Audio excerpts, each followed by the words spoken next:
Predazzo, come vedete, ci stanno mandando una sorta di sigla registrata con le immagini di questa località che ovviamente a tutti i nostri ascoltatori ricorderà più immagini di montagna, magari di neve e di sci, piuttosto che immagini di equitazione. Però chi segue questo sport sa che ormai da anni a Predazzo c'è un concorso ippico fra i più intensi, fra i più lunghi, fra i più come dire, fra i più articolati che ci sono nel nostro paese, la 10 giorni equestre di Predazzo, che comincia in genere con un concorso, come dire, riservato ai cavalieri non particolarmente quotati dell'equitazione, quelli diciamo i top della nostra equitazione, e poi nel giro di una decina di giorni si trasforma in un concorso invece ad altissimo livello.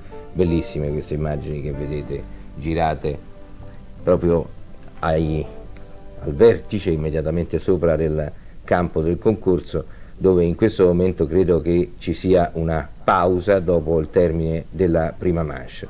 Per realizzare questa telecronaca da Roma, purtroppo la partita dei mondiali ci ha obbligato a qualche acrobazia. Abbiamo chiesto collaborazione a Predazzo a Caterina Magnozzi, oltre che naturalmente alla regista Anna Cristina Giustiniani. Dovremmo essere in grado di sentire Caterina Magnozzi, che è nella capanna della giuria che vedete inquadrata in questo momento, nel gabbiotto Buongiorno, della Michele. giuria. Buongiorno Caterina. Io ho ricevuto tutti i vostri fax, siamo in grado di dare tutto quello che è successo fino adesso. Come avevamo previsto, a questo punto ci dovrebbe essere appunto la pausa. Io vorrei sapere se questa pausa ci consente di vedere qualche immagine che avete registrato, oppure se la gara sta per cominciare continuiamo magari a chiacchierare noi. Ecco, infatti vedo il primo cavaliere in campo, no Caterina? No, questo è È la registrazione? è la registrazione, esatto. Molto bene. Allora, diciamo intanto che c'è una sorta di classifica provvisoria dopo la prima manche. I cavalieri che vedremo entrare nella seconda manche sono ovviamente quelli, diciamo, entreranno nell'ordine inverso della classifica. Da quello che tu mi hai mandato, il primo è Sabri Mestram su Miss Universe, poi c'è Giuseppe Corno su Prince XI, Loris Pugliatti su Ramino, Marco Marmont su Cita, Lorenzo Bargheri su Finks, tutti questi con 0 penalità, naturalmente una classifica che si è composta anche in funzione dei tempi realizzati nella prima manche. Poi abbiamo 6 cavalieri con 4 penalità. Il campo della prima manche, Caterina, mi pare che era abbastanza impegnativo da quello che ho visto. 58 cavalieri al via. Molto impegnativi anche gli ostacoli, ho visto tutte altezze su 1,45 m e anche 1,50 m qualche ostacolo. Sì, erano 12 ostacoli con 3 combinazioni, nessuna doppia gabbia ma 3 doppie gabbie. Molti di questi ostacoli li rivedremo anche nel corso della seconda manche. Le altezze degli ostacoli sono state aumentate o sono rimaste quelle che erano? Sono aumentate, ci sono diversi ostacoli a 1,50 m, anche a 1,60 m. L'ultimo ostacolo, un verticale su Ponticello, è arrivato a 1,60 m. Questa è Poi la gabbia abbiamo di verticali che se non sbaglio rivedremo anche nella seconda manche, no? Quella che abbiamo visto adesso. la gabbia di verticali su fosso, sì, che è un po' una caratteristica di questo campo di gara, essendo non troppo usuale in concorsi in Italia. Ha creato qualche problema all'inizio, ma soprattutto quello che è stato molto selettivo all'inizio, voi che state vedendo, è stata la linea di chiusura, che era composta da un verticale di barriere seguita da un passaggio di sentiero di tavole e barriere, quindi una gabbia composta da una triplice di 1,50 per 1,80 e un verticale su ponticelli di 1,50. Che è appunto quel verticale che dicevamo adesso è addirittura alto 1,60 m, no? Esatto. Io ho visto già da ieri le immagini che ci sono arrivate del concorso, la sensazione che il campo sia molto più grande di quello che io mi ricordavo di Predazzo. Lo hanno ingrandito.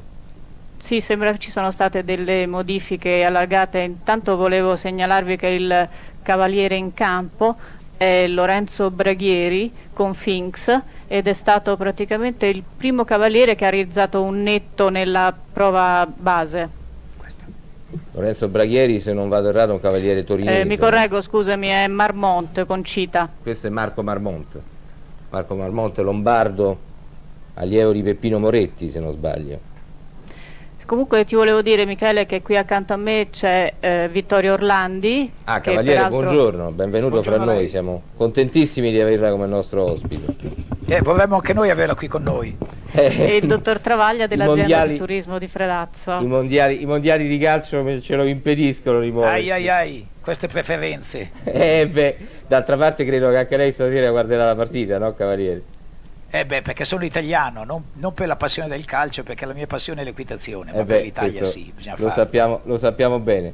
Che mi dice di questo percorso, Cavaliere? Le è sembrato tecnicamente? È stato molto interessante, perché stamattina in 448 il bravo direttore di campo Giovanni Busso ha dovuto trasformare totalmente il percorso, perché purtroppo ci siamo trovati il centro del campo un po' disastrato da queste intemperie che ci sono state, che sono caratteristiche della montagna. Ha piovuto molto? E quindi ha costruito ai margini del campo un ottimo percorso che ha come novità, direi, 3 combinazioni, 3 gabbie invece che la classica doppia gabbia, e poi ha una gabbia di fossi, che è una cosa abbastanza nuova per i percorsi in Italia, fossi naturali e non quelli artificiali. Quindi un percorso, questo campo di Predazzo sta diventando un campo particolarmente interessante, direi allora. È un campo nuovo che l'azienda autonoma gentilmente, ha eseguito fedelmente su indicazione nostra, e ha realizzato, direi, un campo di primaria importanza, perché è di dimensioni rilevanti e poi ha molti ostacoli naturali dentro di sé, cosa che è abbastanza difficile trovare nei campi normalmente in Italia. Sta iniziando il percorso nella registrazione Loris Pugliatti con Ramino, che è uno degli artefici del percorso netto della prima manche. Mi pare di capire, Caterina, che voi ci state facendo vedere tutti i percorsi netti della prima manche. Braghieri, Marmont, Pugliatti, Cornu. Contiamo di iniziare la seconda manche tra 5 minuti esatti, quindi avremo il tempo di proporvi gli 0 della prima manche. Molto bene. Questo Marco Marmont l'abbiamo visto senza penalità, è uscito dal campo, leggo, in 81 e 31. L'ordine con cui entreranno in campo è l'ordine della prima manche, non l'ordine determinato dal tempo della prima manche, quindi. Esatto, è l'ordine della prima manche. È l'ordine d'ingresso della prima manche. Loris Pugliatti su Ramino. Loris Pugliatti è un giovanissimo. Loris Pugliatti ha 22 anni appena. Vorrei sentire Vittorio Orlandi cosa ci dice di questo cavaliere. È un cavaliere molto efficace che fino adesso purtroppo l'abbiamo visto solo con questo cavallo raggiungere dei risultati prestigiosi, perché sappiamo che è ripetutamente campione Young Rider. La cosa piacevole comunque è di vedere che fra i primi 5 percorsi netti ci sono solo cavalieri giovani e un dilettante, Sabri Mezram, che è già in età matura, e poi il vecchio Giuseppe Cordo. Il fatto di vedere così tanti giovani è una cosa che certamente fa piacere. Anche Lorenzo Braghieri è un dilettante, no Cavaliere? Sì, infatti ha fatto un ottimo percorso, come avete potuto vedere precedentemente, e ha un cavallo che si è costruito lui perché l'ha comprato giovane, e devo dire che oggi ha raggiunto un buon livello. Cavaliere, mi consente di fare una domanda un tantinello malignetta? Sì. Come mai, e noi diciamo tanto che è praticamente impossibile ormai essere ai grandi livelli dell'equitazione se non si è super iper professionisti con cavalli super iper professionisti, e poi capita spesso di vedere ad altissimo livello anche cavalieri dilettanti che magari montano un cavallo solo? Guardi, ad altissimo livello si può essere in qualsiasi situazione, l'importante è essere bravi. Essere bravi e avere un buon cavallo fra le gambe. Il signor Mezram, che è un grande dilettante, qui si sta comportando in una maniera egregia, e quindi quello che vediamo adesso è Giuseppe Corno. Non c'è niente di prestabilito in questo sport. Giuseppe Corno, Michele, monta un cavallo francese di 13 anni che monta da circa un anno e che ha avuto già una discreta esperienza internazionale con un cavaliere svizzero che si chiama Thierry Gauchat. Lo ricordiamo vincitore a Sopot del Gran Premio lo scorso anno. Corno è stato campione d'Italia, se non sbaglio, nell'86 con un cavallo federale, no? Con il fantastico Impedumé. Grande cavallo federale. Possiamo azzardare un paragone tra questo campo e altri campi dove si trovano magari all'estero ostacoli naturali, Cavaliere? Ma guardi, questo è un campo che ci permette di preparare i binomi per Aquisgrana, per Ixted, per Dinar, per San Gallo. Ecco, quindi è paragonabile in piccolo ai migliori campi europei, e tant'è che quando abbiamo pensato di far fare questi tipi di ostacoli pensavamo proprio a questo obiettivo. Oltretutto il vantaggio enorme è che un domani ci può servire come preparazione, dato il clima ottimo che c'è, per delle trasferte importanti. Anche magari anche d'estate. Questo è Sabri Mesram, no? Esatto, Michele. Su Miss Universe, che è l'ultimo dei percorsi netti, se non sbaglio. Sì, esatto. Ricordo che Mesram ha messo a segno anche un altro cavallo, Barrage Junge, un cavallo tedesco grigio stupendo, che vedremo partire, che ha totalizzato 4 penalità nella prima manche, che vedremo partire per terzo. Esatto. Quindi anche trasferte estive, tra l'altro, consentirà questo campo di Predazzo, perché certamente c'è il vantaggio che mi pare anche adesso non faccia particolarmente caldo come qui a Roma, no? No, è un tempo delizioso qua. Mesra mi pare che sta per affrontare la dirittura finale. Sì, è la dirittura finale, e adesso vediamo subito la partenza della seconda manche con Stefano Cesaretto. È l'ultima combinazione. Ecco, siamo tornati con le immagini in diretta. Siamo in diretta, in campo il primo concorrente della seconda manche, Stefano Cesaretto, su Louis XIV. Vincitore di una Coppa degli Assi un paio d'anni fa. Stefano Cesaretto, ricordiamo il percorso, naturalmente tratto da quello della prima manche. Gli ostacoli che restano sono il primo elemento della prima combinazione, cioè l'ostacolo 5A, che è un passaggio di sentiero sul cancello, poi c'è un verticale di tavole e barriere, le altezze come abbiamo detto sono tutte ormai sopra 145, anche 150, Caterina, vero? 150, il prossimo passaggio di sentiero è 150 per 150 per 160, qui la gabbia, la combinazione di verticali c'è stato un errore, poi c'è un passaggio, un oxer rustico, anche questo 150 per 160, poi abbiamo un verticale di 3 barriere molto trasparente, questo è un ostacolo particolarmente tecnico, 1,55 m, c'è di nuovo un errore nel successivo passaggio di sentiero, e poi c'è questo verticale ancora un errore 1,60 m di 160. Dicevo, cavaliere, particolarmente tecnico mi sembra quel verticale di 3 barriere gialle.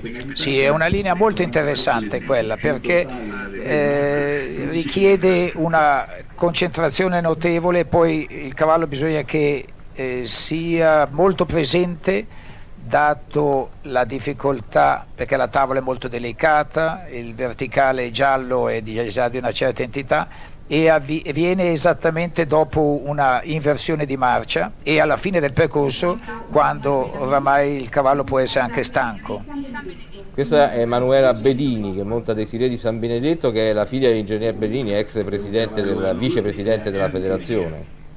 Un'altra dilettante. 4 le penalità nella prima manche, in un tempo di 81,23, che mi sembra, rispetto agli altri tempi, forse un po' altino, quindi forse un percorso nella prima manche un po' più lento degli altri. Ma normale, il tempo massimo era 83 secondi, quindi diciamo nella media.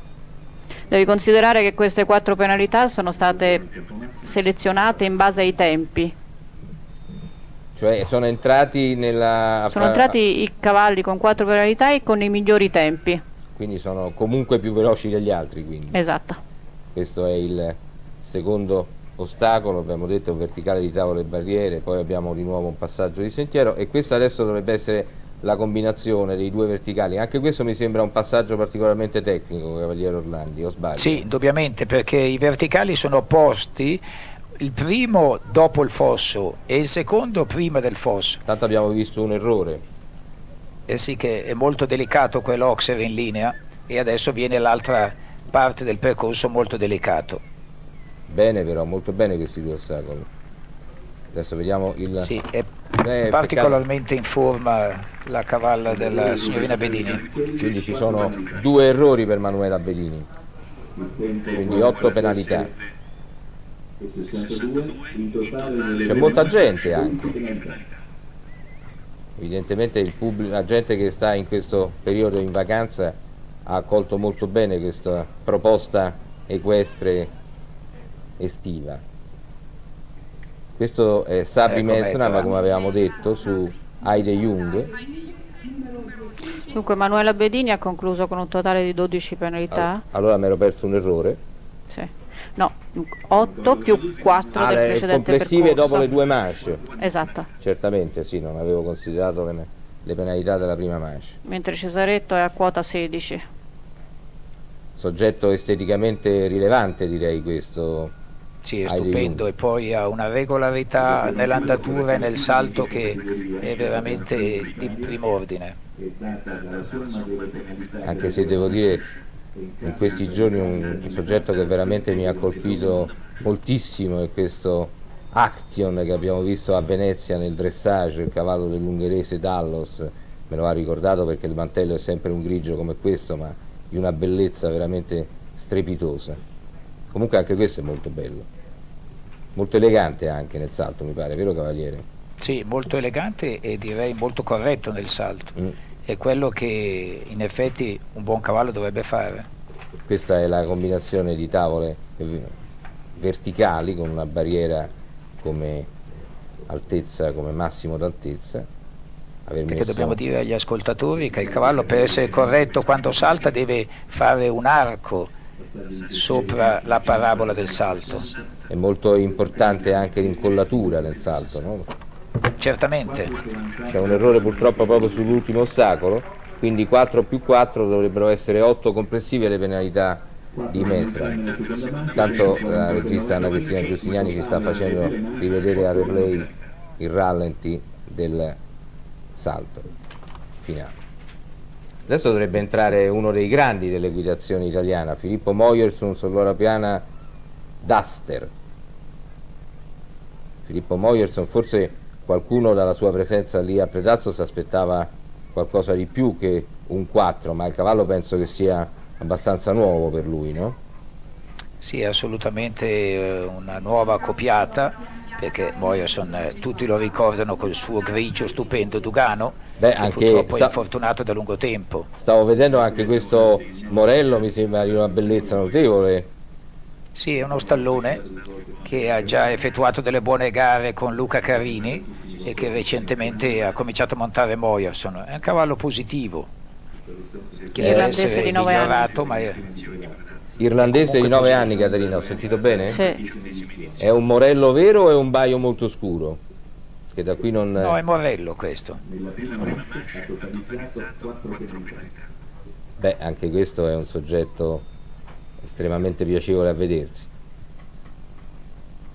Poi Filippo Moyerson è uno dei cavalieri italiani che ha l'assetto, che hanno l'assetto forse più corretto in sella, no, cavaliere Orlandi?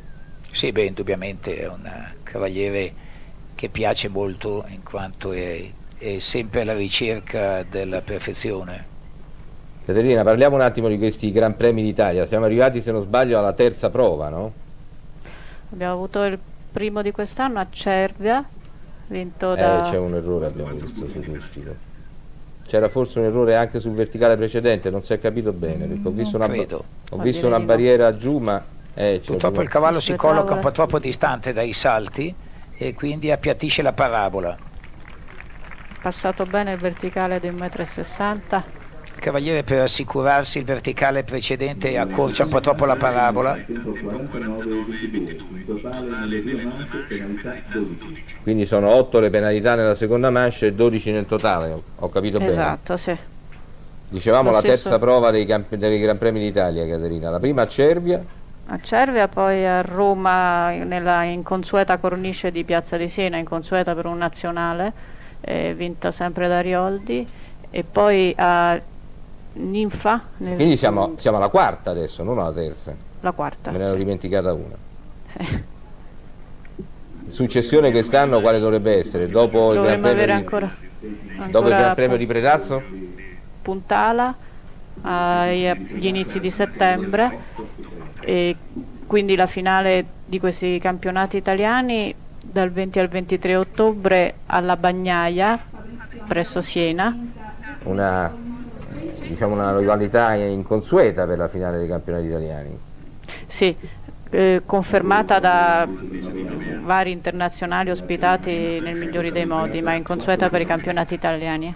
Sarà interessante, la cornice è particolarmente bella, avremo dei campionati italiani notevoli, anche se in realtà sono sempre state molto belle le cornici delle finali dei campionati italiani, quindi da questo punto di vista non è una novità. Questo è Fabrizio Ambrosetti su The Principle. Fabrizio Ambrosetti su The Principle, che ha fatto 4 penalità al primo giro nel tempo di 78 e 61. In questo caso forse il tempo va sottolineato come uno dei più bassi, se non vedo male il secondo tempo della prima manche. Tra quelli... Il migliore dovrebbe essere quello messo a segno da Braghieri, che aveva 77,50. Tra quelli almeno che sono arrivati nella seconda manche. Sì. Allora Fabrizio Ambrosetti su The Principle è al secondo ostacolo, questo poi c'è di nuovo un passaggio di sentiero, la larghezza degli ostacoli, che poi per gli ascoltatori che non fossero appassionati in realtà bisognerebbe dire la profondità degli ostacoli, ho visto che c'è anche un passaggio di sentiero da 1,60 m di larghezza, quindi anche da questo punto di vista particolarmente impegnativo. Mi pare in questa fase finale sono addirittura 3 dei 4 passaggi sentieri sono tutti a 1,60 m di profondità. Quindi assolutamente notevoli. Mi pare molto interessante questo percorso di The Principle. Peccato questo verticale finale, naturalmente non bisognerebbe mai parlare, ma succede spesso. The Principle, rivediamo. 46,90 il tempo, il totale sono 8 penalità. Cosa ha sbagliato Cavaliere Orlandi? I cavalieri si preoccupano molto di più di passare con l'anteriore dei cavalli e dimenticano che hanno già dello sforzo sulla schiena e quindi i cavalli non seguono più sufficientemente con la schiena e quindi toccano con il posteriore. Dovrebbero a mio avviso essere un po' più dolci con la mano e rischiare un momentino la penalità davanti per evitare la certezza di fare una penalità dietro. Posso tradurre che bisognerebbe che accettassero di dare al cavallo un po' più chance nella rincorsa? Esattamente. E qui abbiamo Marcello... Un altro dilettante, Michele. Marcello per Carraro. Rimanere in tema, Marcello Carraro, sì, padovano. Naturalmente precisiamo che si tratta sempre di dilettanti di lusso, perché non è certo da tutti dilettanti arrivare a partecipare a concorsi di questo livello. Certo, per chiarezza ci terrei a dire dilettanti bravi. Di lusso si intende in genere proprio questo, Cavaliere, cioè dilettanti, nel senso che c'è una selezione che porta ad alcuni dilettanti la possibilità di partecipare a queste gare, indubbiamente di altissimo livello, mi pare. Carraro quest'anno ha anche fatto parte della rosa dei Cavalieri di Piazza di Siena. Tra l'altro. I dilettanti dobbiamo ricordare che sono la base di ogni sport. Ne abbiamo avuti, forse possiamo ricordare Carli, che forse è il più conosciuto di tutti, che con Karajan ha costituito uno dei binomi forse più affidabili della nostra equitazione per diversi anni.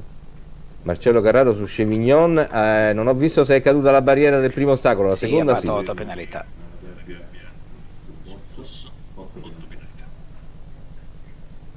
Siamo nella dirittura finale. Adesso c'è questo passaggio, questo verticale di barriere su Cancelletti e mi pare che fino adesso non lo ha passato nessuno. Indubbiamente forse è l'ostacolo più impegnativo.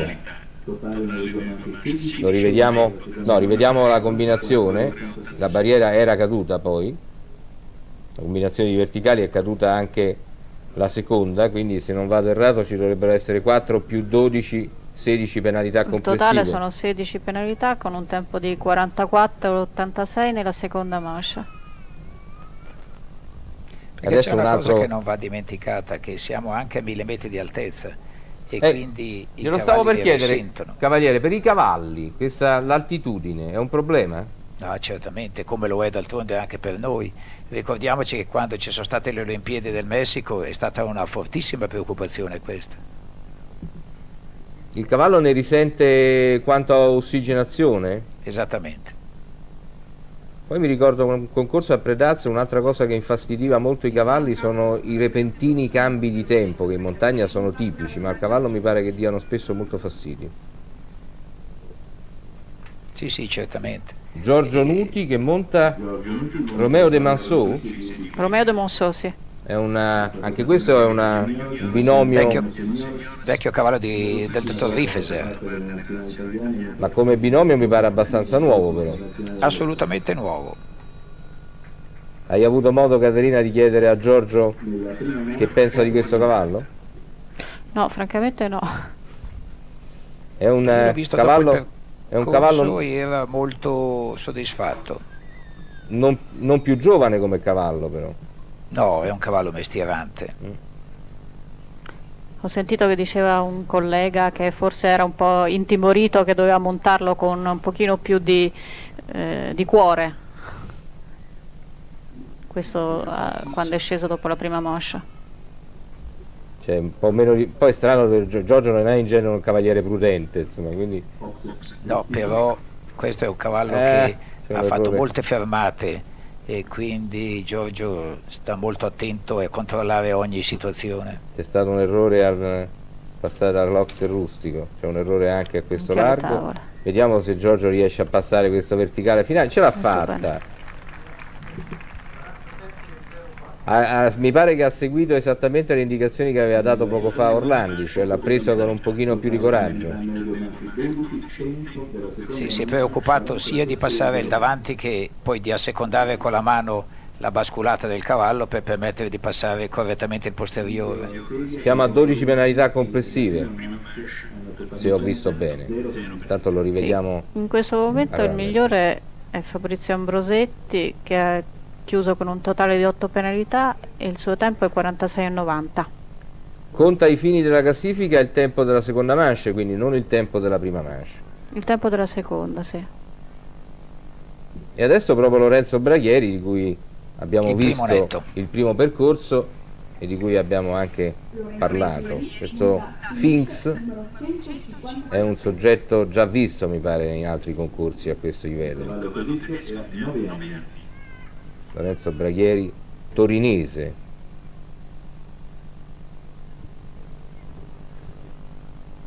Le condizioni del terreno, al di là di quei problemi al centro del campo, sono abbastanza buone però, mi pare. Non ho visto grandi zolle di terra volare. No, più che buono. Ai margini è ottimo.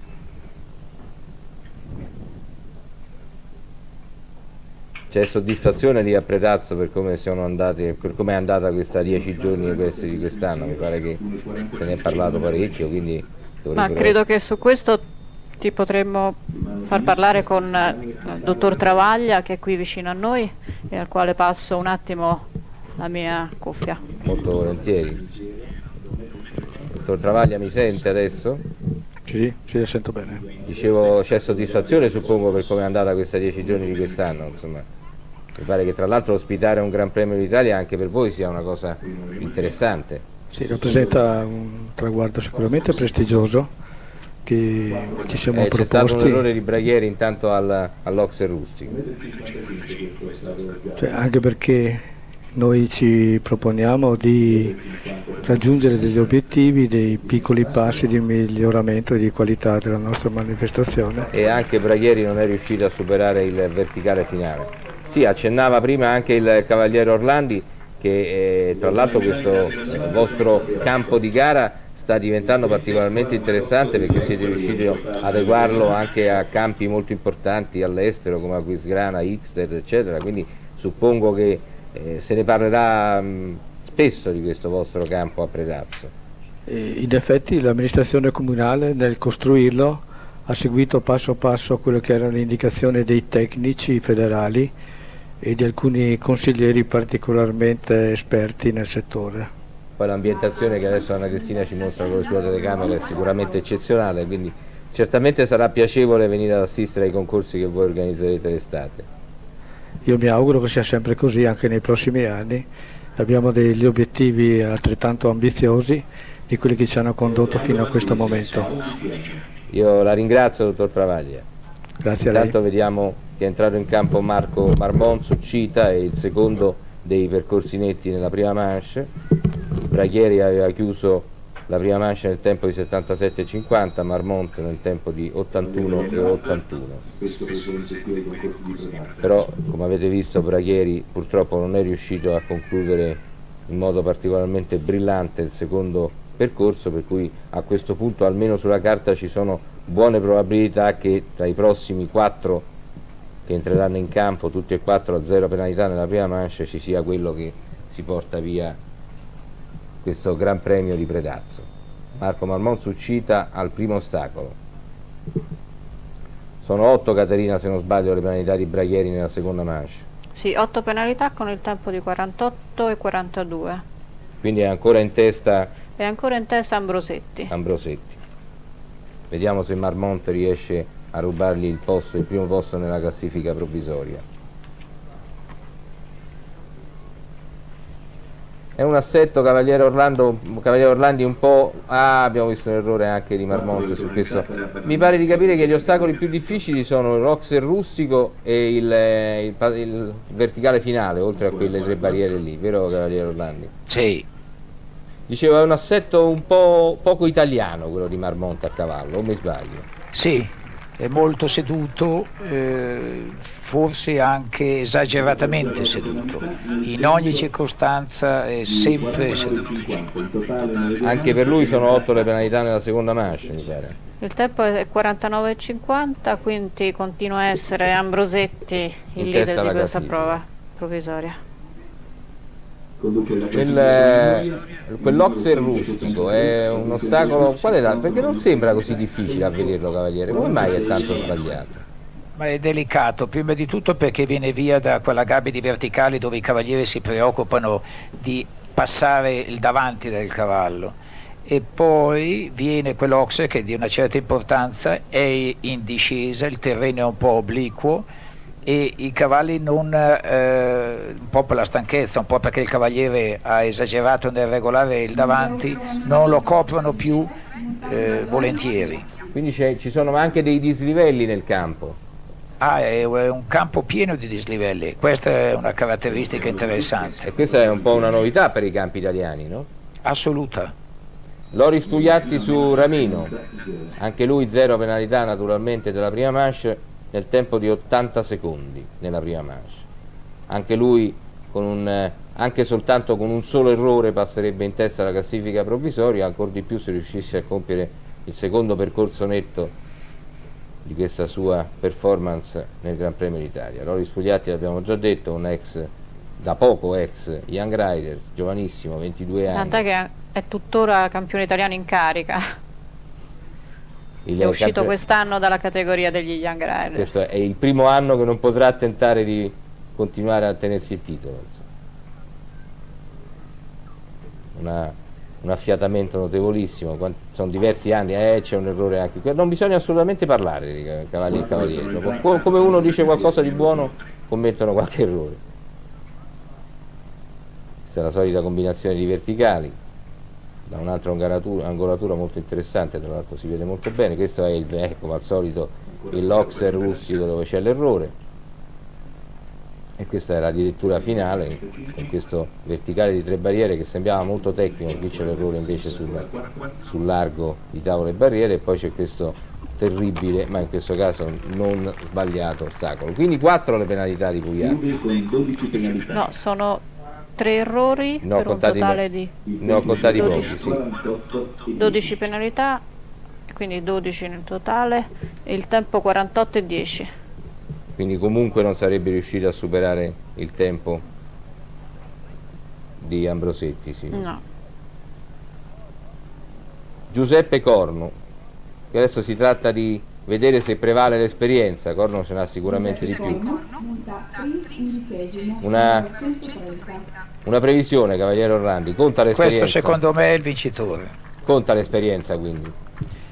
Direi che sicuramente l'esperienza conta, ma questo cavallo ha 13 anni e è particolarmente forte e particolarmente rispondente, e quindi se Giuseppe riesce ad assecondarlo correttamente ha tutte le chance per essere il vincitore.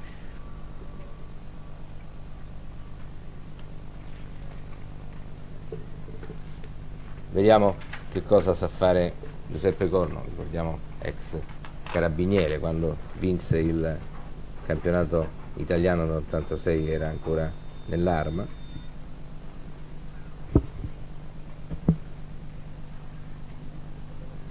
Siamo al secondo ostacolo, il terzo in genere è quello che ha creato le prime difficoltà, in questo caso Corno invece non le ha sentite.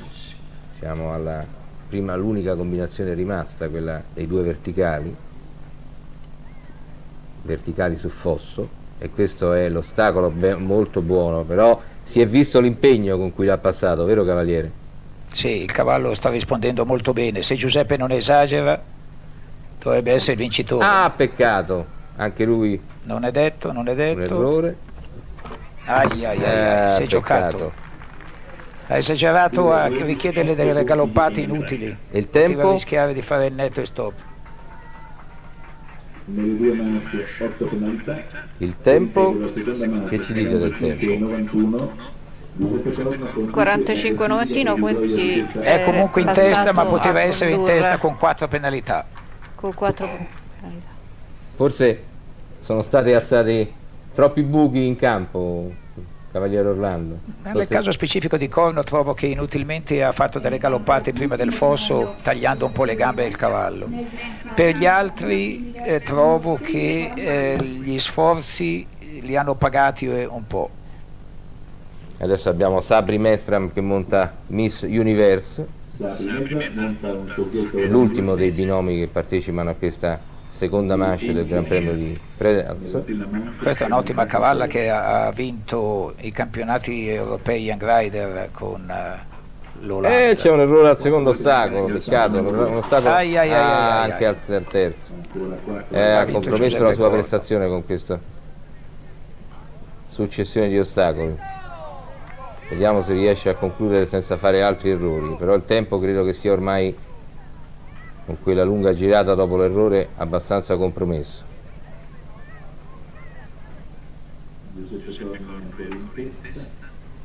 Addirittura finale, verticale di 3 barriere, largo tavolo e barriere, c'è un altro errore, quindi direi che comunque il vincitore a questo punto è Giuseppe Corno. C'è pure sono altri 2 errori. Un ulteriore errore sull'ultimo ostacolo, quindi comunque già da prima Giuseppe Corno è vincitore di questo Gran Premio d'Italia. Un commento conclusivo di... E rivediamo intanto questo passaggio. Qui qual è stato l'errore, Cavaliere Orlando? Questo primo errore che ha un po'... è il lato un po' debole dei dilettanti e l'emotività.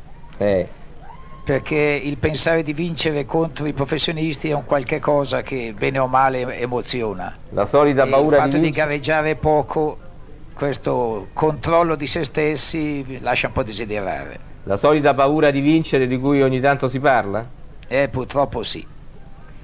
Allora, intanto questo Gran Premio d'Italia possiamo dire, come del resto abbiamo già detto, che lo ha vinto Giuseppe Corno su Prince undicesimo. Giuseppe Corno, come abbiamo detto, non è certo dei giovanissimi nella nostra equitazione, però non è nemmeno un cavaliere d'età, campione d'Italia nel 1986 su Impedumi. E poi volevo chiedere a Vittorio Orlandi così, che ci descriveva una sua sensazione di quello che ha provato quando ha sentito l'Italia prima in Coppa delle Nazioni a Hickstead. Beh, è stato sicuramente un risveglio, ma direi che il risveglio più bello è stato di Bologna a Roma, perché quella di Hickstead è stata un po' una situazione un po' particolare, perché c'è stato un tempo assolutamente inclemente, quindi hanno vinto, diciamo, i più coraggiosi della giornata. Ma Bologna invece ha vinto da cavaliere a Roma. La vittoria di Bologna a Roma è stata assolutamente, e questo fa un enorme piacere a tutti noi appassionati. Sicuramente la vittoria di Bologna a Roma è stata entusiasmante, però trovo che sentire anche soltanto leggerlo sulle agenzie, cioè l'Italia prima in Coppa delle Nazioni nel regno dei britannici, veramente, insomma, a me ha dato una grande emozione. Sì, certamente, la cosa fa molto piacere e probabilmente è l'inizio di una serie, perché certo, oramai ci sono dei buoni binomi in giro. Anche la conferma di Barcellona è stata importante. Noi purtroppo dobbiamo chiudere questo collegamento, io devo restituire la linea a Franco Lauro che riprende la sua conduzione di questo pomeriggio sportivo. Grazie a Caterina Magnozzi, grazie a Vittorio Orlandi, grazie a Anna Cristina Giustiniani che ci hanno consentito di fare questa telecronaca un po' Ci sta capitando la cosa